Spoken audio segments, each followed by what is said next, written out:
About 2 days ago, I was walking up the steps of the Capitol when Representative Yoho suddenly turned a corner, and he was accompanied by Representative Roger Williams, and accosted me on the steps right here in front of our nation's Capitol.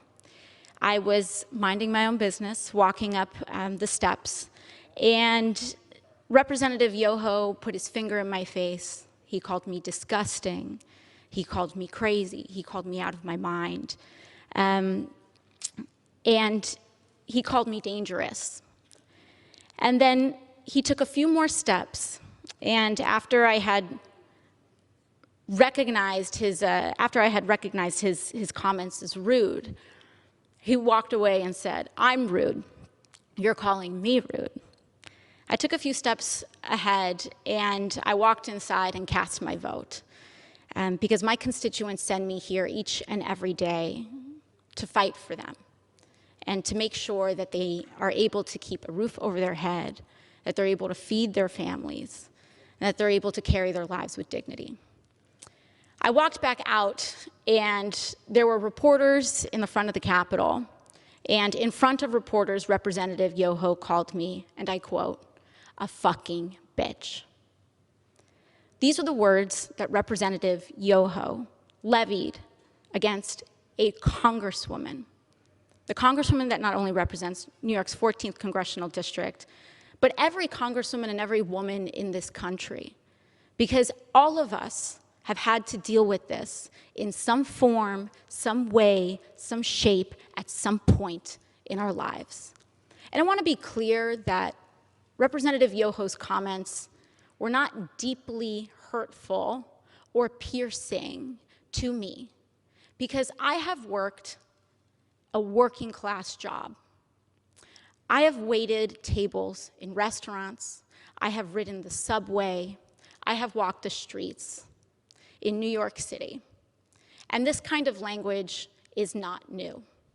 I have encountered words uttered by Mr. Yoho and men uttering the same words as Mr. Yoho while I was being harassed in restaurants. I have tossed men out of bars that have used language like Mr. Yoho's. And I have encountered this type of harassment riding the subway in New York City. This is not new, and that is the problem. Mr. Yoho was not alone. He was walking shoulder to shoulder with Representative Roger Williams. And that's when we start to see that this issue is not about one incident. It is cultural. It is a culture of lack of impunity, of accepting of violence and violent language against women, and an entire structure of power that supports that.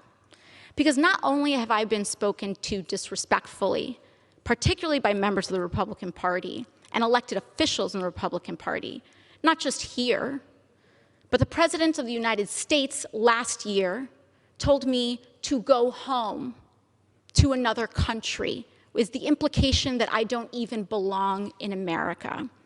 The governor of Florida, Governor DeSantis, before I even was sworn in, called me a whatever that is.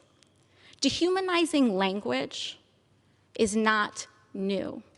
And what we are seeing is that incidents like these are happening in a pattern. This is a pattern of an attitude towards women and dehumanization of others. So while I was not deeply hurt or offended by little comments that are made, when I was reflecting on this, I honestly thought that I was just going to pack it up and go home. It's just another day, right? But then yesterday, Representative Yoho decided to come to the floor of the House of Representatives and make excuses for his behavior. And that I could not let go. I could not allow my nieces, I could not allow the little girls that I go home to, I could not allow victims of verbal abuse and worse to see that excuse and to see our Congress accept it as legitimate and accept it as an apology, and to accept silence as a form of acceptance. I could not allow that to stand, which is why I am rising today to raise this point of personal privilege. And I do not need Representative Yoho to apologize to me. Clearly, he does not want to. Clearly, when given the opportunity, he will not. And I will not stay up late at night waiting for an apology from a man who has no remorse over calling women and using abusive language towards women. But what I do have issue with is using women, our wives and daughters, as shields and excuses for poor behavior. Mr. Yoho mentioned that he has a wife and 2 daughters. I am 2 years younger than Mr. Yoho's youngest daughter. I am someone's daughter too. My father, thankfully, is not alive to see how Mr. Yoho treated his daughter. My mother got to see Mr. Yoho's disrespect on the floor of this house towards me on television. And I am here because I have to show my parents that I am their daughter and that they did not raise me to accept abuse from men. Now, what I am here to say is that this harm that Mr. Yoho tried to levy against me was not just an incident directed at me. But when you do that to any woman, what Mr. Yoho did was give permission to other men to do that to his daughters.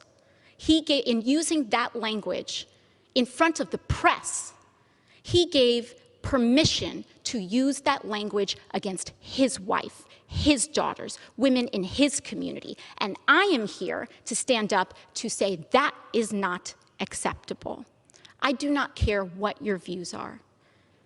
It does not matter how much I disagree or how much it incenses me or how much I feel that people are dehumanizing others. I will not do that myself.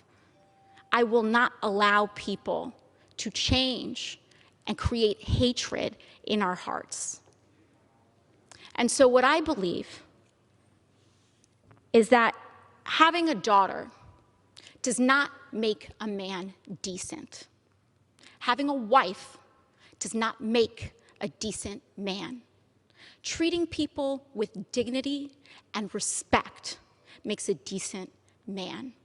And when a decent man messes up, as we all are bound to do, he tries his best and does apologize.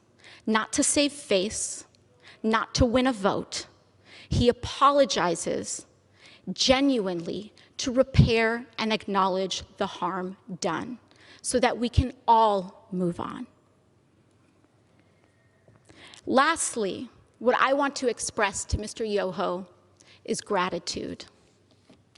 I want to thank him for showing the world that you can be a powerful man and accost women. You can have daughters and accost women without remorse. You can be married and accost women. You can take photos and project an image to the world of being a family man and accost women without remorse and with a sense of impunity. It happens every day in this country. It happened here on the steps of our nation's capital.